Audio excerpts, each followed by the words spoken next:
Greetings internet, it's Monica, and this is the start of my koreadathon reading vlog and wrap up. This video will start off with some reading vlog footage, and then at the end I'm going to come back and tell you about the books that I read and my thoughts on them. So without further ado, roll the footage. It is day one of koreadathon. If you don't know, I'm hosting a readathon with Chloe from Books with Chloe, where we are celebrating and reading Korean stories. And yeah, I've been really excited for this. I've loved seeing people's like TBR videos and like seeing people share what like Korean like television shows, dramas, or like what recipes they might make. So it's been really fun so far. I just made an iced lavender latte, which is so good, and I started Almond by Won Byung-sun, and I'm really enjoying it so far. I'm like only about 30 pages into it. It's very like readable. And it honestly, so in Korea this book is marketed as a young adult book, but here it's marketed as literary fiction, and I would say like I could definitely see it being in either market, but I really like the writing style, and I think it would be a writing style that younger readers would be into so far. But I know that there's like, I think some grimmer things that happen in this book than like what you typically get in like American YA. So yeah, I'm enjoying that so far, and I actually just ordered, so I was just gonna do the audiobook for our group book, which is The Silence of Bones, and so I got the audiobook for that on Libro, but then I kind of decided that I wanted to be able to highlight in it and things, so I rush ordered a copy of the book that I think should be coming tomorrow. So my goal is to finish Almond today, or mostly finish it today, and then be able to start Silence of Bones tomorrow when my book comes in. Other than that, this week I will also be working. I do freelance marketing stuff, so I'm gonna be doing that. I am also doing a little bit of a decor project that I'm not really going to be documenting in this video because I'm doing a whole other separate video about that. But yeah, it's going to be a little bit of a hectic week, I think, just to balance everything. But I'm really excited just for like the reading experience of it all, and honestly just like watching other people's reading experiences is half the fun for me. Like just to see people picking up all these different Korean authors and like watching like different movies and shows. I love it so much. So I am gonna go and actually do some work for a little bit, but then I am going to read a little bit of Almond. Also, please excuse the fact that it'll probably be a disaster, like a mess everywhere behind me in this video, because again, doing a whole decor thing. Look at the babies. They're so cute.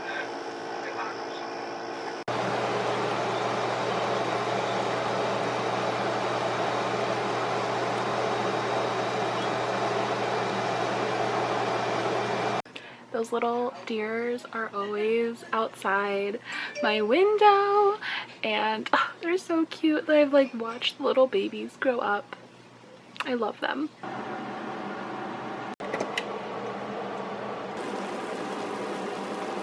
So I've discovered that I think an issue for koreadathon is going to be that I keep seeing people's photos of the like Korean food that they're making, and now I'm making ramen noodles at midnight.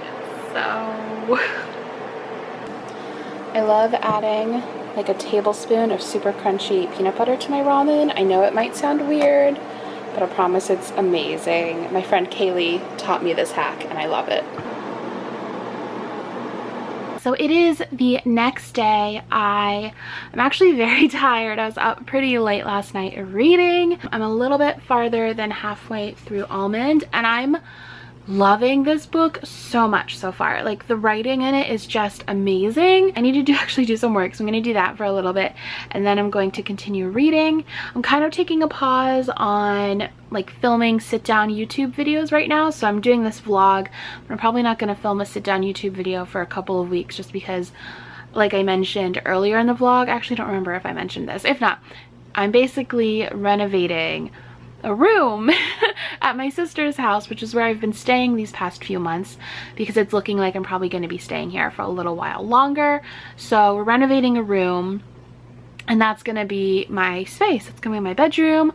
Currently, I don't have a bedroom, so it's been a little rough. So I'm excited for that, and just to have a space again that I can film in and read in and all of that. I think that'll be really good. So I'm excited just to like do that whole process. But yeah, it's gonna be a minute before I can film again, because it's so hot outside that like I cannot fathom sitting outside and filming. So here's the space currently. These are the color swatches I'm choosing between. As of right now, my plan is to do my whole room in baby soft, maybe pop as an accent wall. If I'm not doing that, then I think I'm going to be using one of these colors to paint the door and have that be like the accent color. Ugh, I haven't decided, but I really like all the colors. I just don't know. I just got my book in. Also, I love this cover. I didn't realize that there was another face in her face. So excited to start this one. Mom, hi. By yourself. My mom's watching some boring Korean drama. You want me to watch like bloodthirsty one I watched the other day? No. She only watches either terrifying Korean dramas or just like very emotional, kind of boring ones. And I am playing Animal Crossing as per usual. Hello friends, so it is Tuesday, Wednesday, what day is it? It is Wednesday. It is Wednesday. I just got out of the shower. I'm wearing a sheet mask, obviously. My mom and I are about to make some kimbap though, so I thought I'd bring you along for that. I guess this will be my make a Korean recipe option. I mean, like, we make Korean food basically every day, but I'll use this as my as checking off that challenge. And I'm gonna stop talking because my face mask keeps moving.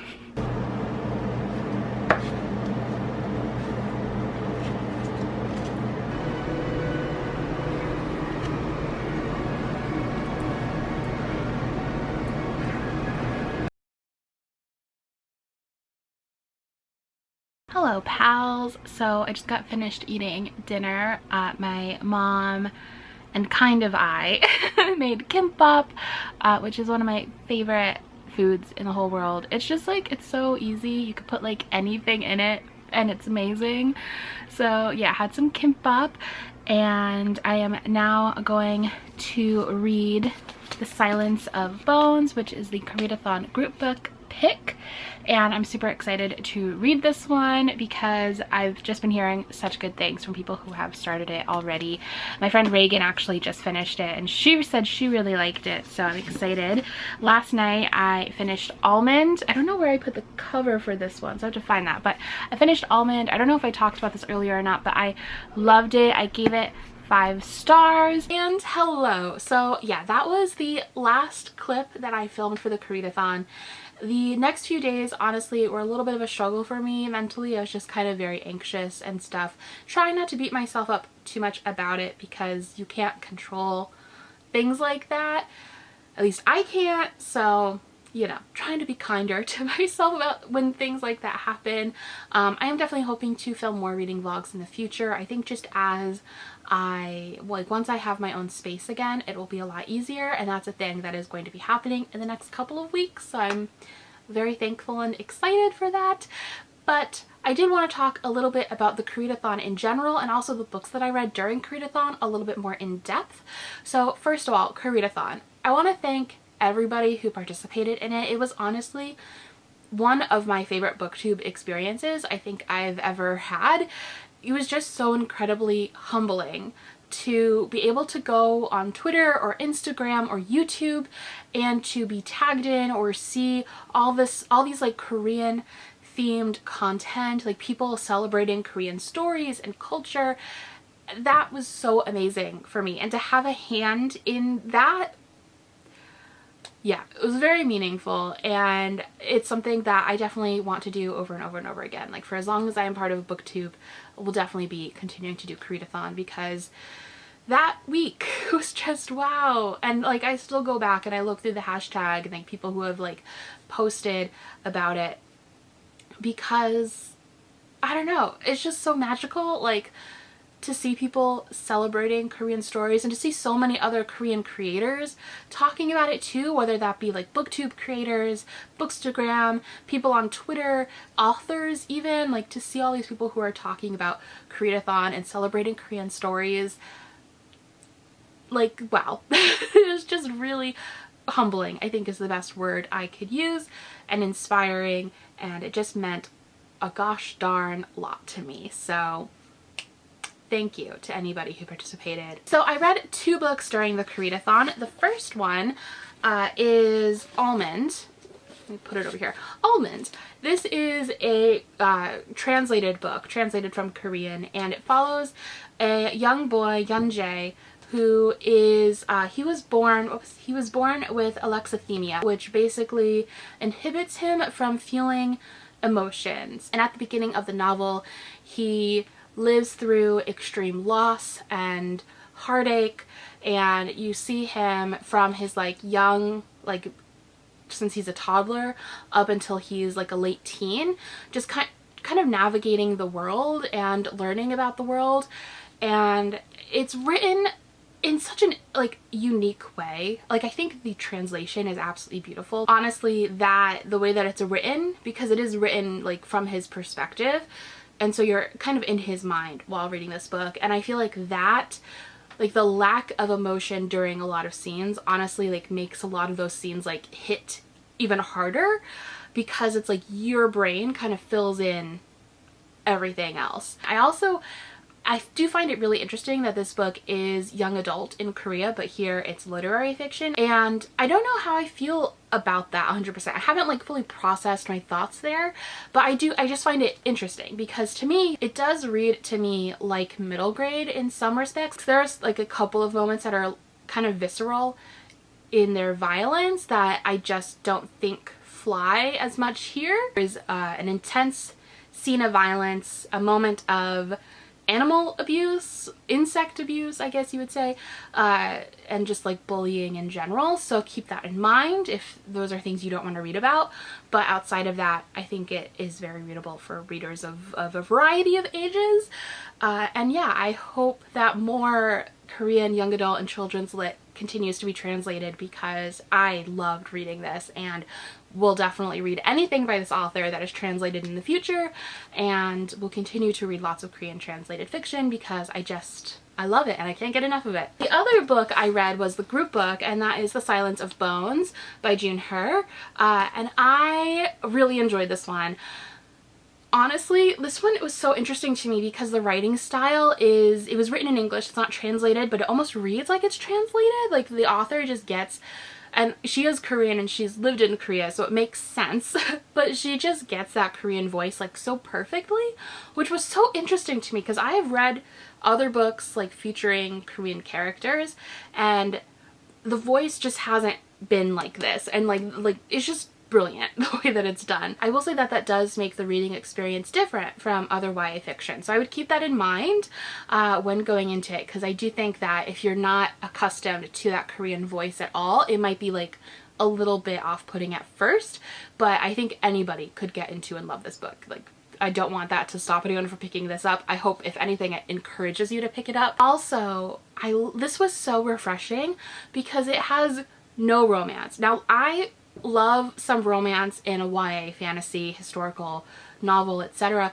but I feel like it's really, really hard to find YA fiction, no matter what genre it is within YA, that doesn't include romance, especially if the YA follows a girl as the main protagonist. And this doesn't have that at all. And I was like waiting the whole time. I'm like, okay, so when are we gonna get the like unnecessary romance part? And it just doesn't happen. This is just such a solid mystery historical novel. I loved the Joseon era that this is set in. I just felt like I was fully there. Like, I loved the way that she painted that time period. It's completely unlike any historical novel I've read before, because I haven't read a historical novel in this time period, in this setting before, which is wild. Like, this just felt so fresh to read. It just felt unlike anything else, which I hope encourages lots of you to pick it up if you haven't yet. If you watched my video where I talked about my TBR for it,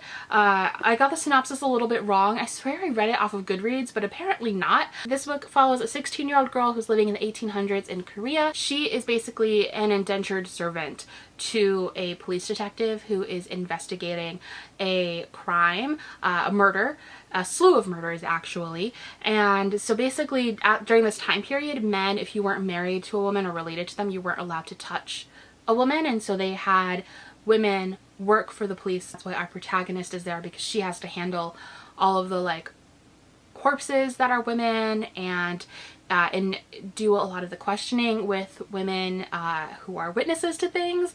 So yeah, that is the sort of setting that we're in and the synopsis. And I just loved it. It was just so refreshing and different, and the mystery was so fantastically done. It kept me guessing throughout the entire novel, and I just loved the way that this book was. I just loved it. Yeah, I don't know. Really enjoyed this one. We'll definitely be reading anything that Junher writes in the future. And yeah, that is my little wrap up for Koreadathon. Again, thank you guys so much if you participated. I had such a fun time. And if you weren't able to participate, that's okay. There are so many Korean recommendations. I hope that maybe you'll look at some of the challenges still and integrate them into your TBR for the rest of the year. But thank you guys so much for watching, and I'll talk to you next time. Bye!